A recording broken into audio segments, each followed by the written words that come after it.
السلام علیکم ناظرین محترم، ہمارا آج کا موضوع ہے حضور اکرم صلی اللہ علیہ وآلہ وسلم اور ملک الموت۔ حضور سرور عالم صلی اللہ علیہ وآلہ وسلم کے وصال شریف کا جب وقت آیا تو ملک الموت جبریل کی موعیت میں حاضر ہوا۔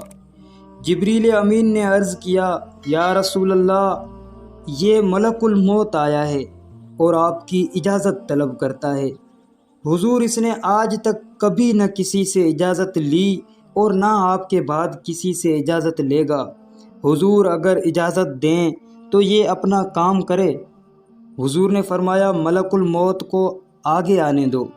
چنانچہ ملک الموت آگے بڑھا اور عرض کرنے لگا، یا رسول اللہ، اللہ نے مجھے آپ کی طرف بھیجا ہے اور مجھے یہ حکم دیا ہے کہ میں آپ کا ہر حکم مانوں اور جو آپ فرمائیں وہی کروں، لہٰذا آپ اگر فرمائیں تو روح مبارک قبض کروں ورنہ واپس چلا جاؤں۔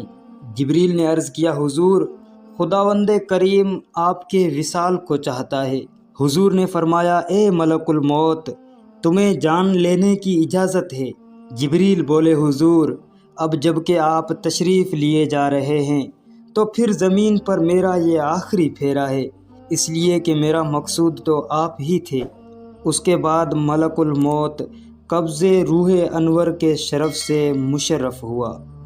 عزیز و دوستو، ہمارے حضور صلی اللہ علیہ وآلہ وسلم کی اتنی بڑی شان ہے کہ وہ ملک الموت جس نے کبھی کسی بڑے سے بڑے بادشاہ سے بھی اجازت نہیں لی، ہمارے حضور کی خدمت میں حاضر ہو کر پہلے اجازت طلب کرتا ہے اور پھر یوں کہتا ہے، اگر آپ فرمائیں تو جان لوں ورنہ واپس چلا جاؤں، اور خدا اسے یہ حکم دے کر بھیجتا ہے کہ میرے محبوب کی اطاعت کرنا، جو وہ فرمائیں وہی کرنا۔